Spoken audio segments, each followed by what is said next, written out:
Shalom, Bapak Ibu, Saudara yang terkasih dalam Tuhan. Pagi hari yang indah ini kita akan merenungkan firman Tuhan dalam Kisah Para Rasul pasal yang ke-15, dan kita lihat di sini bahwa rasul-rasul bersidang dengan satu kasus bahwa ada orang-orang yang mengharuskan setiap orang yang percaya Yesus harus disunat, padahal yang percaya itu bukan orang Yahudi, bukan orang Israel, tetapi mereka minta supaya mereka disunat. Namun Paulus, Barnabas tidak setuju dengan hal itu, sehingga mereka harus mengadakan sidang. Kalau kita lihat di ayat pertama, firman Tuhan berbunyi demikian.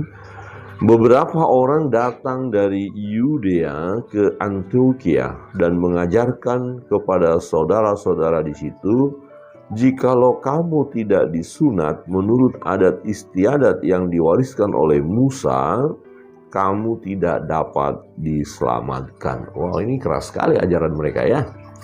Nah, sekarang kita melihat ada ajaran-ajaran yang menekankan kepada ritual, tradisi. Orang yang sudah percaya Yesus tapi harus juga lakukan ini dan itu, harus masuk kepada budaya orang Yahudi. Ini sesuatu yang tidak tepat, atau kita harus menggunakan semua bahasa Ibrani. Nama-nama harus nama Ibrani. Harus kembali pola-pola ibadah seperti perjanjian lama. Ini saya pikir kita mengalami kemunduran. Nah, rupanya persoalan mengenai tradisi ini sudah terjadi pada masa Rasul melayani, ketika ada orang-orang di luar Yahudi percaya, apakah harus disunat? Nah, kita mau lihat firman Tuhan. Oleh karena persoalan ini mereka harus sidang. Saya membaca ayat yang kelima, Bapak Ibu Saudara akan baca ayat yang 6, kita baca seterusnya ya. Tetapi beberapa orang dari golongan Farisi yang telah menjadi percaya datang dan berkata, orang-orang bukan Yahudi harus disunat dan diwajibkan untuk menuruti hukum Musa. Maka bersidanglah rasul-rasul dan benar-benar untuk membicarakan soal itu. Sesudah beberapa waktu lamanya berlangsung pertukaran pikiran mengenai soal itu, berdirilah Petrus dan berkata kepada mereka, "Hai saudara-saudara, kamu tahu bahwa telah sejak semula Allah memilih aku dari antara kamu supaya dengan perantaraan mulutku bangsa-bangsa lain mendengar berita Injil dan menjadi percaya. Dan Allah yang mengenal hati manusia telah menyatakan kehendaknya untuk menerima mereka, sebab Ia mengaruniakan Roh Kudus juga kepada mereka sama seperti kita. Dan Ia sama sekali tidak mengadakan perbedaan antara kita dengan mereka, sesudah Ia menyucikan hati mereka oleh iman. Kalau demikian, mengapa kamu mau mencobai Allah dengan meletakkan pada tengkuk murid-murid itu suatu kuk yang tidak dapat dipikul, baik oleh nenek moyang kita maupun oleh kita sendiri? Sebaliknya, kita percaya bahwa oleh kasih karunia Tuhan Yesus Kristus, kita akan beroleh keselamatan sama seperti mereka juga. Maka layaklah seluruh umat itu, lalu mereka mendengarkan Paulus dan Barnabas menceritakan segala tanda dan mukjizat yang dilakukan Allah dengan perantara mereka di tengah-tengah bangsa-bangsa lain. Setelah Paulus dan Barnabas selesai berbicara, berkatalah Yakobus, "Hai saudara-saudara, dengarkanlah aku. Simon telah menceritakan bahwa sejak semula Allah menunjukkan rahmat-Nya kepada bangsa-bangsa lain, yaitu dengan memilih suatu umat dari antara mereka bagi namanya. Hal itu sesuai dengan ucapan-ucapan para nabi seperti yang tertulis.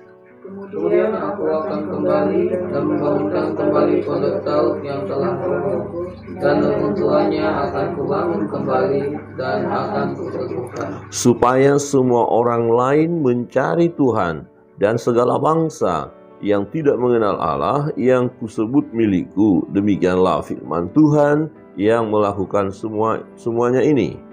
yang telah diketahui dari sejak semula. Sebab itu aku berpendapat bahwa kita tidak boleh menimbulkan kesulitan bagi mereka dari bangsa-bangsa lain yang berbalik kepada Allah.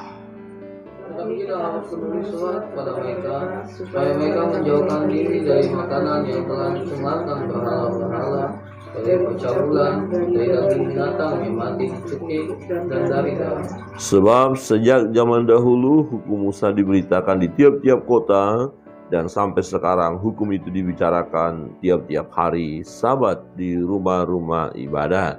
Demikian pembacaan firman Tuhan. Nah, di dalam sidang tersebut, wah ini luar biasa ya. Saya pikir sidangnya alot banget nih. Kenapa? Karena kita lihat bahwa mereka bertukar pikiran. Ya, mereka membicarakan sangat-sangat penting. Bahkan dikatakan sesudah beberapa waktu lamanya berlangsung pertukaran pikiran mengenai soal itu. Wah ini diskusi rame ya, rame. Bagaimana? Wah ini haruskah mereka disunat? Ya. Dan setelah mereka berbicara, berdiskusi panjang lebar, dan kita melihat satu keputusan. Nah, apakah dengan mengharuskan orang-orang di luar Yahudi tadi yang sudah percaya Yesus disunat itu akan memberikan kemudahan atau kelegaan atau lebih rasanya itu adalah benar? Nah, tetapi dalam diskusi tadi kita melihat perdiskusian mereka, Yakobus sendiri berkata, mengapa kita harus membebani orang-orang ya, membebani mereka? Ya, sementara kita saja tidak bisa melakukannya, ya. Dan Tuhan sendiri tidak membeda-bedakan. Nah, dikatakan kalau demikian ayat 10, kalau demikian mengapa kamu mau mencobai Allah dengan meletakkan pada tengkuk murid-murid itu suatu kuk yang tidak dapat dipikul, baik oleh nenek moyang kita maupun oleh kita sendiri. Ya, sebaliknya kita percaya bahwa oleh kasih karunia Tuhan Yesus Kristus kita akan beroleh keselamatan sama seperti mereka juga. Jadi keselamatan tidak tergantung dengan perbuatan. Keselamatan tidak tergantung dengan ini aku lakukan, itu aku lakukan. Keselamatan itu yang pertama kita lihat apa? Ya, dikatakan beroleh keselamatan ya oleh kasih karunia Tuhan Yesus. Ya, jadi yang penting adalah iman. Ya, dan orang-orang yang di luar Yahudi tadi, mereka percaya kepada Yesus. Nah, percaya kepada Yesus ya mendatangkan keselamatan. Tidak harus lakukan ini, lakukan itu.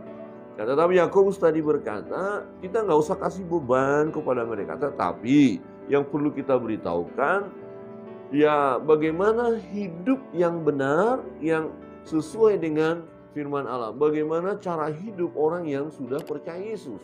Ya, jadi jangan melibatkan diri dengan berhala, percabulan. Nah itu benar.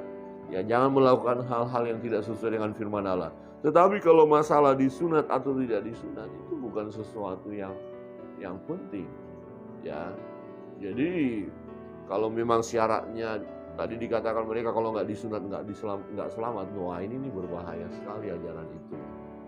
Kira-kira begini, kalau kita ada orang beribadah, wah ini ibadah kita ini nggak sah, nggak benar, nggak berkenan kepada Tuhan. Kalau kita tidak menggunakan atribut orang Yahudi, oh ibadah kita ini nggak sah, nggak mantap, nggak berkenan kepada Allah. Kalau penyebutan nama-nama kita tidak pakai bahasa Ibrani misalnya, nama-nama saja misalnya. Ya menyebut nama Yesus, oh nggak boleh nama Yesus, harus nama titik gitu ya. Ini kan kita kemunduran sekali jadinya ya. Sementara ya banyak orang yang sudah datang kepada Yesus, percaya kepada Yesus dan diselamatkan tanpa harus mengikuti tradisi-tradisi orang Yahudi. Kenapa? Kembali lagi harus menekankan tradisi-tradisi itu. Jadi kalau bersunat dan tidak bersunat, kalau kita melihat latar belakangnya, ini kan hanya ya kekhususan bagi bangsa Yahudi, ya bangsa Israel, membedakan mereka dengan bangsa-bangsa lain karena memang Tuhan mau pakai bangsa Israel ya sebagai Allah di tangan Tuhan sebagai imamat, itu imam bangsa yang kudus, imamat rajani itu. Jadi ada sesuatu yang khusus bagi mereka, membedakan dengan bangsa-bangsa lain. Tetapi bangsa-bangsa lain pun akan diselamatkan, ya, melalui kesaksian hidup bangsa Israel, melalui pelayanan bangsa Israel. Nah, hal itu ya di mana bangsa Israel mengalami kegagalan dan kemudian tugas itu diambil alih oleh gereja, ya, yaitu orang percaya. Jadi ya, bersunat itu khusus bagi bangsa Israel. Jadi bangsa-bangsa lain tidak perlu. Kenapa? Karena keselamatan itu adalah oleh Yesus, oleh kasih karunia, pemberian Yesus, anugerah. Nah, ketika hal ini dinyatakan, ya, Petrus bicara ya seperti itu, ya, kemudian dikatakan bahwa, nah, kemudian ada ketenangan, mereka mulai, ya, tidak ada masalah lagi, ya. Maka diamlah seluruh umat itu. Lalu mereka mendengarkan Paulus dan Barnabas menceritakan segala tanda dan mujizat yang dilakukan oleh Allah dengan perantaraan mereka di tengah-tengah bangsa-bangsa lain. Setelah Paulus dan Barnabas selesai berbicara, berkatalah Yakobus, "Hai saudara-saudara, dengarkanlah aku, ya. Simon telah menceritakan bahwa sejak semula Allah menunjukkan rahmat-Nya kepada bangsa-bangsa lain, yaitu dengan memilih suatu umat dari antara mereka bagi namanya." Jadi melalui umat bangsa Israel, bangsa-bangsa lain diselamatkan. Saudara yang terkasih dalam Tuhan, jadi kalau kita menjadi orang percaya, pengikut Kristus sebagai orang Indonesia, jadilah orang Indonesia. Ya, ini ingat ya, seorang tokoh, ya, tokoh bangsa kita dulu, dia presiden kita yang pernah berkata, ya, jadi orang Kristen, jadilah orang Kristen Indonesia, tetap Indonesia, jangan jadi orang-orang Barat, ya, walaupun orang Barat membawa berita itu, ya. Kalau ya agama kita tidak harus mencirikan atau kita menjadi pribadi-pribadi sesuai dengan asal-usul agama kita, tidak. Jadilah bangsa Indonesia yang sejati, ya. Bapak Ibu Saudara yang terkasih dalam Tuhan, yang kedua kita melihat tadi, pertama keselamatan itu oleh karena kasih karunia dan orang-orang yang percaya kepada Yesus, ya. Dan kita melihat di ayat 14 tadi bahwa sejak semula Allah menunjukkan rahmat-Nya kepada bangsa-bangsa, dan di sini kita belajar bahwa bangsa-bangsa lain pun dikasihi Tuhan tanpa harus membuat bangsa-bangsa itu menjadi bangsa Israel. Nah, ini penting. Ya, tetap bangsa-bangsa yang percaya kepada Yesus, tetap mereka sebagai bangsa itu sendiri dengan budaya mereka, dengan kebiasaan mereka. Ya, tidak harus mereka memiliki budaya Israel. Tetapi yang jelas adalah setelah percaya kepada Yesus akan ada budaya baru yang mereka miliki, yaitu budaya firman Allah.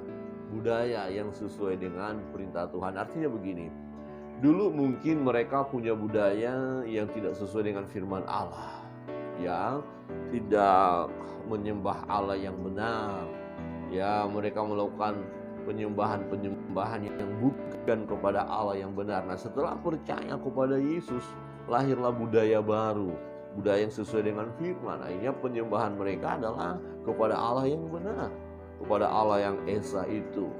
Nah, mungkin ada budaya-budaya mereka sebelumnya melanggar firman Allah. Nah, setelah percaya Yesus, budaya itu kemudian berubah. Budaya yang mereka lakukan adalah budaya yang sesuai dengan firman Allah. Ya, jadi yang terpenting adalah apakah yang dilakukan itu atau budaya itu atau tradisi itu sesuai atau tidak dengan firman Allah.